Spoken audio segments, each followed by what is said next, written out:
J'étais parti pour faire un bouquin sur l'amour. Je voulais faire un bouquin sur le chagrin d'amour, en fait, plus précisément. J'avais envie de faire un truc sur le chagrin d'amour. Et puis voilà, au final, on arrive à un truc qui est plutôt drôle, alors que c'était pas le but. Je m'étais pas dit, tiens, je vais faire un bouquin drôle, quoi. J'avais vraiment envie de faire un bouquin sur le chagrin d'amour. Je lisais pas mal de bouquins là-dessus. C'est un thème que j'aimais beaucoup. Mais c'est un bouquin sur le chagrin Ouais, ouais, d'amour. ouais, c'est un bouquin sur le chagrin d'amour, mais je n'avais pas prévu qu'il soit rigolo. Souvent, j'ai un tas de retours de gens qui me disent, oh, c'est super drôle. Je me dis, ah, mais oui, tiens, en fait, j'ai l'impression que je sais pas faire autre chose. Mais j'étais parti pour faire un bouquin sur le chagrin d'amour. Ouais. Bah, tu sais pas faire autre chose parce que tu as cette distance qui te permet de Ouais, te moquer de oui, toi et et de puis te moquer des autres. je pense que c'est une pudeur aussi. Tu vois, je crois que je saurais pas faire un bouquin, une histoire d'amour au premier degré. J'ai besoin de passer par l'humour. C'est une forme de pudeur aussi. J'arrive pas à faire les trucs au premier degré comme ça. Faut que je passe, ouais, c'est ça, par une espèce de distance. Là, les tout premiers retours, c'est majoritairement des filles. Alors, je sais pas si c'est parce que les filles lisent plus que les garçons. C'est peut-être un cliché, mais ouais, c'est marrant parce que ça parle.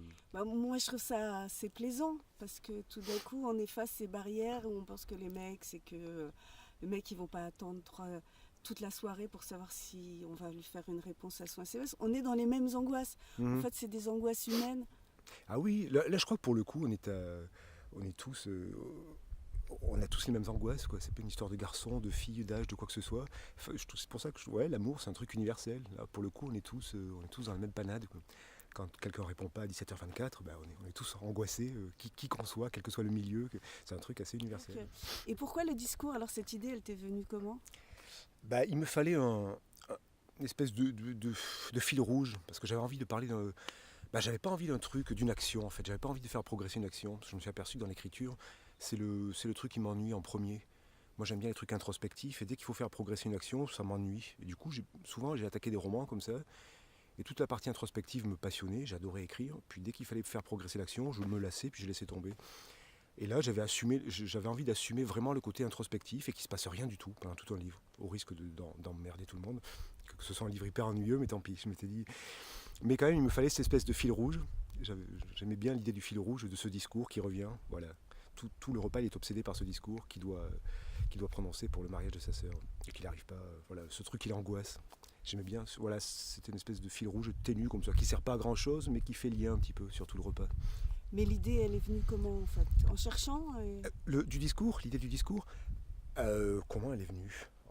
Je crois qu'à la base, ça va venir d'une phobie que j'ai des grosses réunions familiales et des repas et des communions. Ouais, j'ai passé pas mal de. Il y a une période dans mon adolescence où il y a eu pas mal de mariages et de communions et de machins. Et j'avais l'impression de passer un dimanche par mois à des gros repas de famille comme ça, et c'était une angoisse.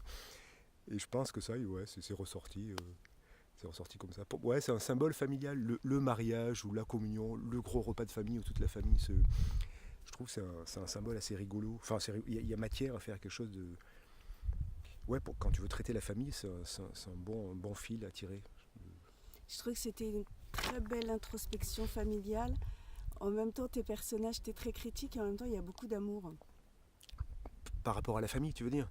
Oui, parce que c'est ce que je te disais. Moi, j'adore ma famille. Il y a cette espèce de pudeur où, enfin, moi, je suis assez pudique. Je parle pas, je communique pas. Mais malgré tout, il y a un lien, il y a cet amour. Et là, je voulais que ça transparaisse aussi. C'est des générations qui communiquent pas vraiment avec son père, ils communiquent pas vraiment avec sa sœur, mais malgré tout, il y a un amour filial, il y a un truc. Ouais. T'as mis combien de temps à écrire ce livre?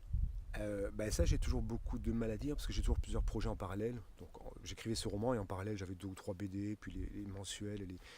Mais je l'ai attaqué en septembre, en gros, et je l'ai bouclé en mars, avec plusieurs projets en parallèle. Donc, je sais pas, ça fait quoi ça?